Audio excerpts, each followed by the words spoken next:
Welcome to the Armchair Traveling program to Izmir, Turkey. My name is Carlos, librarian for the Broward County Libraries Division. I'll be your tour guide to this captivating city. Things to remember: an e-visa for Turkey at www.evisa.gov.tr and a passport with at least 6 months validity is required. Turkish currency is the Turkish lira, but many establishments accept euros. Best time to visit Izmir is May through August. October is warm and not hot. Before entering a mosque, women must cover their heads and shoulders. Men cover bare shoulders. Both sexes must remove shoes. Tea or chai, the most common drink, is offered everywhere you go as a hospitality gesture. Do not be afraid to drink it. It is served in small tulip-shaped glasses.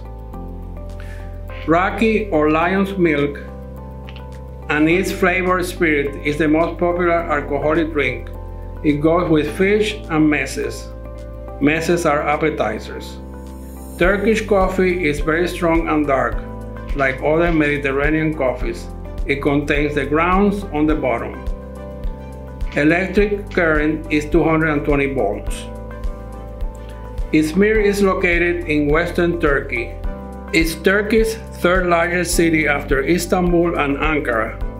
Its location as the most western-oriented city, heading the Gulf of Izmir, has given it a trading advantage lasting millennia. Izmir was known in ancient times as Smyrna, founded by colonists from Greece sometimes in the early part of the first millennium BC. Lydians conquered it around 600 BC. Persians under Cyrus the Great captured and destroyed the city in 545 BC.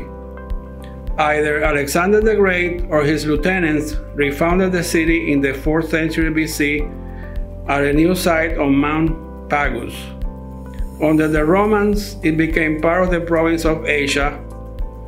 An earthquake in 178 AD devastated the city, but it was reconstructed under Emperor Marcus Aurelius, and the Agura or marketplace was restored.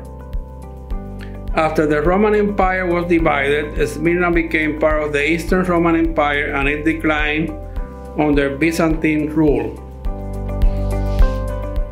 During the Middle Ages, Smyrna or Izmir changed hands between Seljuk Turks, Byzantines, Crusaders, Mongols, and Ottomans under Mehmed I.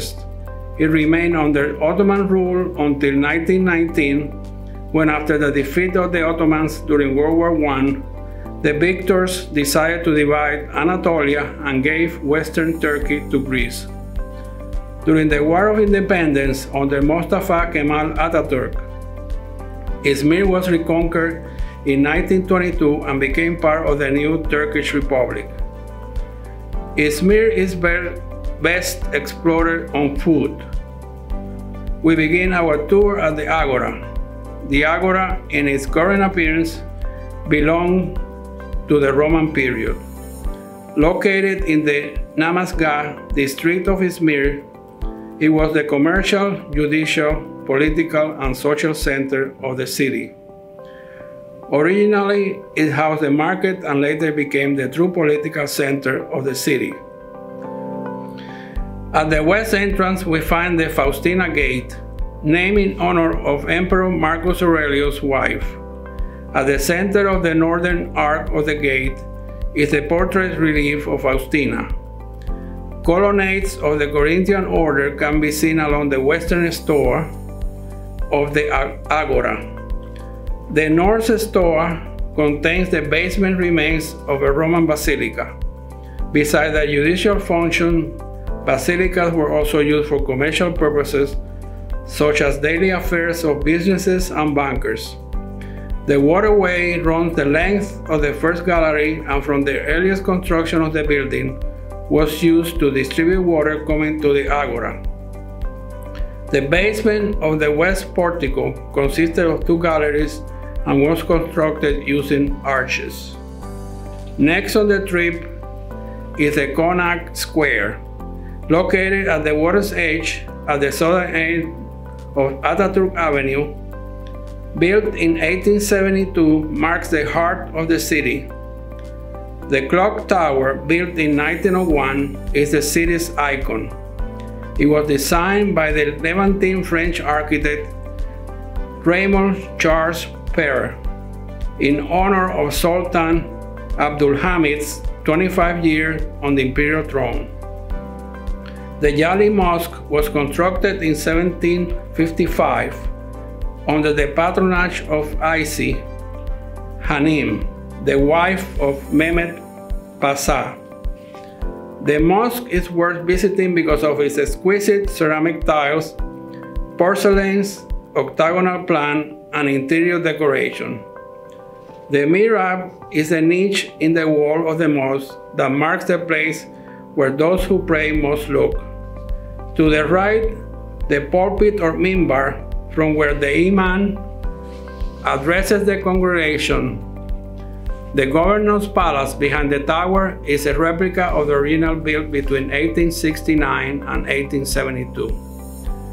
Before going to the Konak Pier, visit the Vessel of the Ages by Mihrab Mavitan at the Konak Square, seaside by the Gulf of Izmir. Located close to the Konak Square is the 1890 pier, designed by Gustav Eiffel. It had cafes, restaurants, and shops. The east facade of the building faces the pedestrian bridge. This bridge provides access between Konak Square and Bahri Baba Park. Next stop is the Archeological Museum. Established in 1924, has exhibits from ancient sites and a collection of artifacts from the Bronze Age, Greek and Roman periods. A selection of artifacts belonging to different periods are arranged around the gardens, including the sarcophagus detail, the coat of arms, and tombstones inscription in Hebrew and Greek. Inside the museum, visitors can find an array of works such as sculptures, heads, large marble statues, busts, portraits, masks, and mosaics. Among the most important statues displayed in the Hall of Stone Works are the statue of a priest from Halicarnassus, a statue of an imperial priest wearing a diadem, a statue of Asclepius, god of medicine, a statue of two girls from Metropolis, and a statue of Anturnus as Androclos, legendary founder of Ephesus. The most impressive are the bronze statue of an athlete belonging to the late Hellenistic period. It's supposed to describe an athlete who won the first prize in the Olympic Games. And the bronze bust of Demeter, discovered by fishermen from the depths of the Aegean Sea. The last tour is to the city of Ephesus. It's 82.7 kilometers south of Izmir, and it is well worth visiting. It contains impressive ruins dating from the classical Greece, Hellenistic, Roman, and Byzantine periods. It is also associated with the beginnings of the Christian faith. Legend has it that it was founded by Androclus, Ionian prince of Athens in 10th century BC. Because of its location as a powerful trading post and center for the cult of Artemis, it went through various conquests. Croesus of Lydia in 560 BC, Cyrus of Persia in 546, and Alexander the Great in 334 BC, who aided the city in its efforts to rebuild. It was handed to the Romans in 133 BC and became part of the Roman province of Asia. By the 6th century, Ephesus lost importance due to the silting in of its harbor and by prominence of port cities like Izmir and Selçuk. However, it played an important role in the spread of Christianity. Two important councils of the early church were held here. St. John visited Ephesus between 37 and 48 AD, and it is said that the Virgin Mary spent her last years here in a modest stone house. Among the highlights of the tour of Ephesus are the Basilica and the Agura. The Basilica was used for commercial purposes and a stock exchange. Next is the Odion, constructed in the 2nd century AD. It had two purposes. It served as Pritaneon for meeting of the Senate, and it was used as a concert hall for performances. The Pritaneon, located behind the Basilica, is where official receptions, banquets, and religious ceremonies were held. The Curete streets is where the priests of the city's protective deity Artemis walked during religious ceremonies. To the right, in the Domitian Square, there's a monument to Gaius Memmius, built in the 1st century AD by his son Gaius to honor his father and grandfather, Dictator Sulla. The Domitian Temple gave this area its name. It was the first temple to be built in the name of an emperor. At the end of the Curete Street, there is the magnificent ruins of the Celsius Library, built in 114 to 117 AD by Consul Gaius Julius Aquila for his father. It held 12,000 scrolls.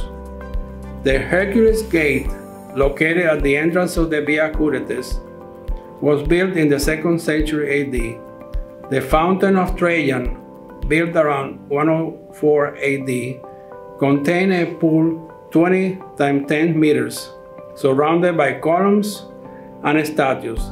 The Temple of Adrian was built before 138 by Quintilius and dedicated to the Emperor Hadrian.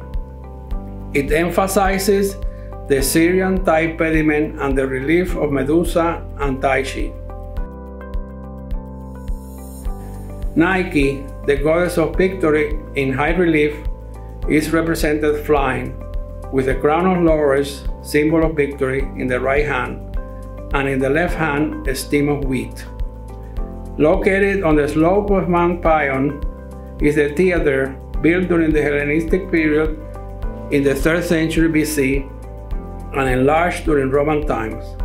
It has the capacity for 25,000 seats and was used for concerts, plays, religious, political, and philosophical discussions, and for animal and gladiator fights.